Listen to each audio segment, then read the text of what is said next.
17वां उपदेश यह है कि जब भी जिंदगी में खुद को अकेला महसूस करो, तब इस सच्चाई को ठीक से समझ लो कि आप दुनिया में अकेले ही आए थे और अकेले ही जाओगे। वास्तविकता में यहाँ कोई आपका अपना है ही नहीं।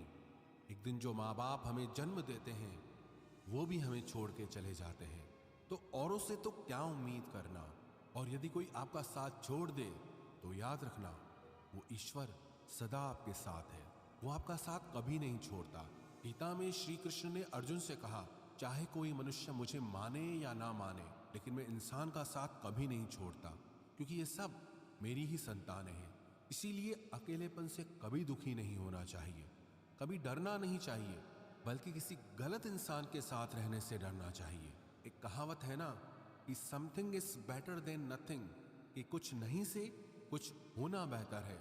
लेकिन एक और कहावत है, nothing is better than nonsense, कि नॉनसेंस लोगों के साथ रहने से अच्छा है आप अकेले ही रहो।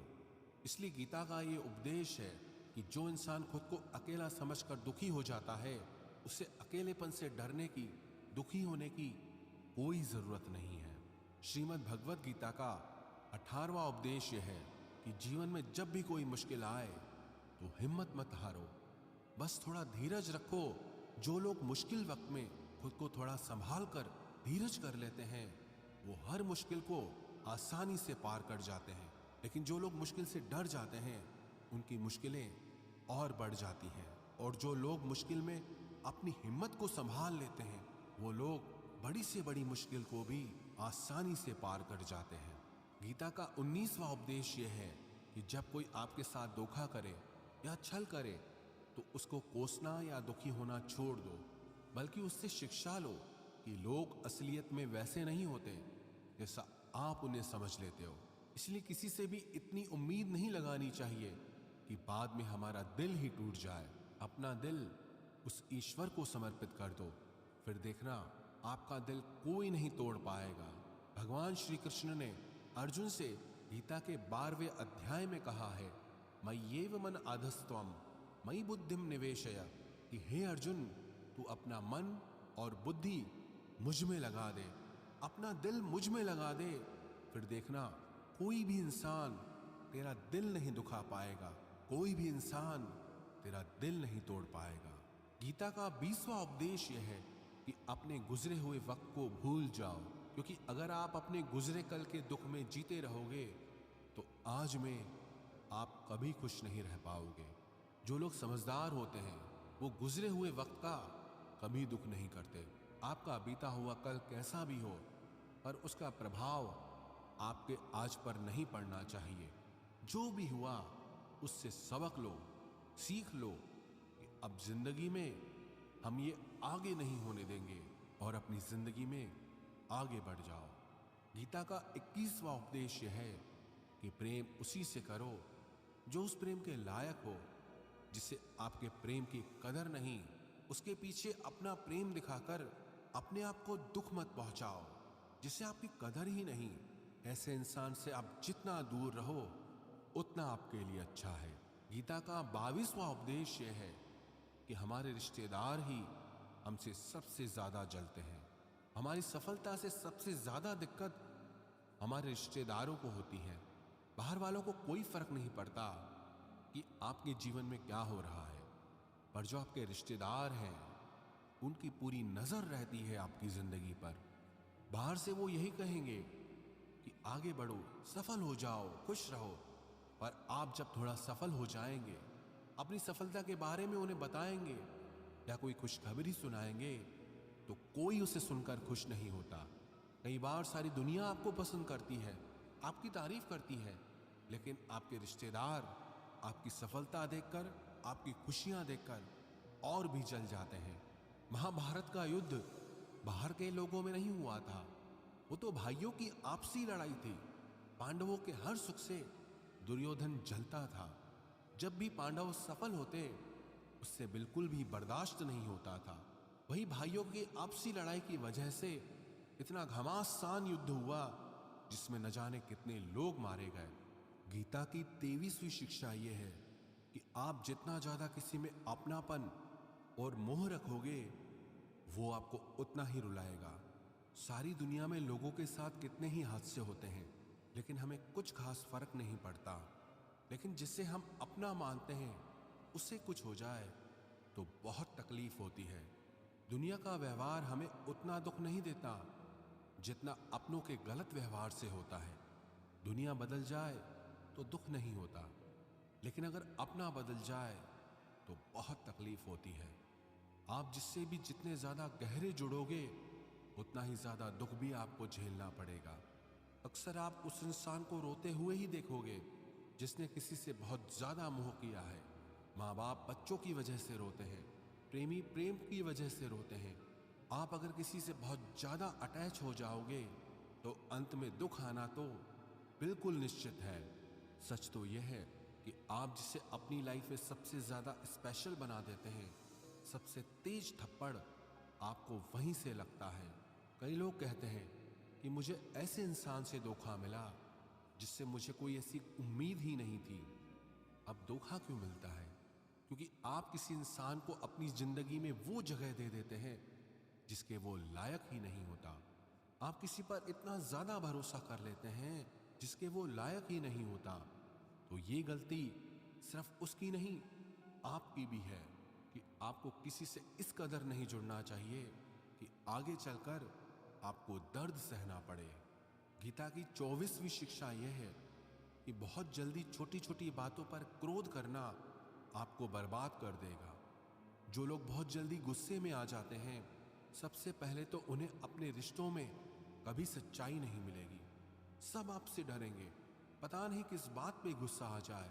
और जो लोग ज्यादा गुस्सा करते हैं उनके शरीर में हाई ब्लड प्रेशर और हार्ट अटैक जैसी बीमारियों के आने के चांसेस बढ़ जाते हैं। ऐसे लोगों को दुनिया मेंटली अनस्टेबल समझने लगती है, क्योंकि जो इंसान ज्यादा गुस्सा करता है उसके माइंड में हैप्पी हार्मोन्स बहुत कम बनते हैं। ऐसे लोग अधिकतर दुखी और मानसिक तकलीफ में ही होते हैं। गीता की 25वीं शिक्षा यह है कि किसी भी चीज की हद से ज्यादा आदत नहीं लगानी चाहिए, चाहे वो नशा हो या जुआ हो या ज्यादा खाने की आदत हो या ज्यादा सोने की आदत हो या सारा समय बस पड़े रहने की आदत हो या बहुत ज्यादा मोबाइल चलाने की आदत हो या टीवी देखने की आदत हो। जो भी आदत बहुत ज्यादा हो रही है वो आपको दुख जरूर देगी। इसलिए जिंदगी में आप भले सारी चीजें करो पर उन पे आपका कंट्रोल होना चाहिए। जिंदगी को अगर जीना है तो बैलेंस में जीना सीखो। गीता की 26वीं शिक्षा यह है, जिंदगी में जब भी कोई मुश्किल आए और कोई साथ ना नजर आए तो ईश्वर से प्रार्थना जरूर करनी चाहिए। कई लोग तो कहते हैं कि जो हम प्रार्थना में मांगते हैं वो हमें मिलता ही नहीं। आप प्रार्थना करते हो या भीख मांग रहे हो, प्रार्थना का मतलब होता है कि हे ईश्वर, मुझे शक्ति दो ताकि मैं अपने आप को इस स्थिति से बाहर निकाल पाऊं, जिंदगी की मुश्किलों से लड़ पाऊं, उनसे जीत पाऊं। प्रार्थना का यही मतलब होता है कि हे ईश्वर, हमें शक्ति दो, हमें मार्ग दिखाओ कि हम अपनी जिंदगी में आगे क्या करें। गीता की 27वीं शिक्षा बहुत प्रसिद्ध है, जिसे कहते सब ने सुना है, लेकिन उसका अर्थ किसी को समझ नहीं आता कि कर्म करो लेकिन फल की चिंता मत करो। इसका ये मतलब नहीं कि जो मन में आए करते जाओ और कहो कि जो होगा देखा जाएगा, अभी तो कर लो। गीता में ही तो लिखा है कि कर्म करो और फल की चिंता मत करो। और इस बात का ये भी मतलब नहीं है कि आप किसी काम को लगातार करते जा रहे हो, चाहे उसका कुछ रिजल्ट निकले या ना निकले। कर्म करो और फल की चिंता मत करो। इसका अर्थ यह है कि अगर आप किसी के लिए कुछ करते हैं तो बदले में उससे कोई उम्मीद मत रखो, क्योंकि जब आप किसी से उम्मीद लगा लेते हैं कि मैंने इसके लिए इतना किया तो ये भी मेरे लिए करेगा या मेरे मुश्किल वक्त में मेरे काम आएगा, लेकिन वो इंसान आपकी उम्मीद तोड़ देता है। ये दुनिया बहुत अजीब है। आप किसी के लिए चाहे कुछ भी कर लो, लेकिन आजकल के लोग किसी के भी एहसान को बहुत जल्दी भूल जाते हैं। अरे लोग तो अपने माँ बाप के एहसानों को भूल जाते हैं, तो आपके किए हुए एहसान को कैसे याद रख सकते हैं।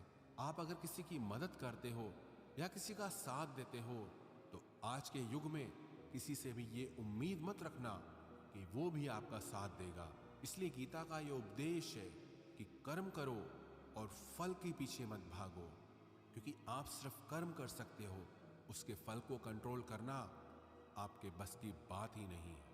गीता का 28वां उपदेश यह है कि नेगेटिव लोगों की बातों पे कभी ध्यान नहीं देना चाहिए। जो लोग आपके बारे में गलत कहते हैं या बुरा कहते हैं, उनको अपनी जिंदगी में बिल्कुल भी वैल्यू नहीं देना। जब कोई आपकी बुराई करता है, आपकी कमी बताता है और आप उसको बहुत ध्यान से सुनने लगते हैं, उसे सच मान लेते हैं, तो आप जिंदगी में हार जाते हैं। आपको लगता है कि आप जिंदगी में कुछ नहीं कर पाए। इसलिए जो लोग आपके बारे में नेगेटिव बातें करें, आपकी बुराई करें, ऐसे लोगों की बातों को कभी दिल से नहीं लगाना चाहिए। गीता की 29वीं शिक्षा यह है कि सुख और आनंद मनुष्य के भीतर ही निवास करता है, लेकिन मनुष्य उसे बाहर की दुनिया में ढूंढता है, किसी और इंसान में ढूंढता है, किसी और की जिंदगी में ढूंढता है या अपने भविष्य में ढूंढता है। वो पूरी जिंदगी उस सुख को ढूंढने के लिए, उस सुख को हासिल करने के लिए भटकता रहता है, लेकिन वो सुख उसे बाहर कहीं नहीं मिलता, क्योंकि वो सुख मनुष्य के भीतर ही छुपा हुआ है। गीता की 3री शिक्षा यह है कि जैसे जैसे इंसान की आयु बढ़ती है, वैसे वैसे उसे इस बात का एहसास होता जाता है कि उसने व्यर्थ ही उन लोगों को अपनी जिंदगी में इंपॉर्टेंस दी, महत्व दिया, वैल्यू की, जिसका उसकी जिंदगी में कोई योगदान ही नहीं था। जिन लोगों का उसकी जिंदगी में होना ना होना एक बराबर था, जो उसके किसी काम के ही नहीं थे। इसलिए अपना जीवन दूसरों के पीछे नहीं, बल्कि अपनी जिंदगी को खूबसूरत बनाने के लिए खर्च करें। गीता की 31वीं शिक्षा यह है, जो लोग अपने मन को कंट्रोल नहीं कर पाते, उनका मन उनका दुश्मन बन जाता है, और जो लोग अपने मन को कंट्रोल कर लेते हैं, उनका मन उनका दोस्त बनकर उनका साथ निभाता है। अगर मन आपका दुश्मन हो जाएगा तो वो आपको बर्बाद कर देगा, लेकिन अगर मन आपका दोस्त हो गया तो दुनिया की हर सफलता, हर कामयाबी आप हासिल कर लोगे। इसलिए मन के हिसाब से चलना छोड़ दो, मन की गुलामी करना छोड़ दो, बल्कि अपने मन को समझाकर जिंदगी के सही मार्ग पे चलना चाहिए।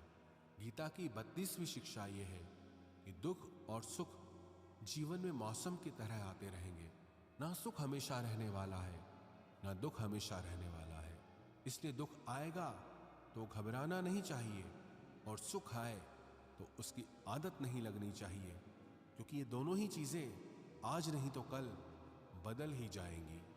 गीता की 33वीं शिक्षा यह है कि जो होने वाला है वो होकर ही रहता है, और जो नहीं होने वाला है वो कभी नहीं होता। ऐसा निश्चय जिनकी बुद्धि में है, उन्हें कभी कोई चिंता नहीं सताती। गीता की 34वीं शिक्षा यह है कि अच्छे कर्म करने के बावजूद भी लोग केवल आपकी बुराइयां ही याद रखेंगे। इसलिए लोग क्या कहते हैं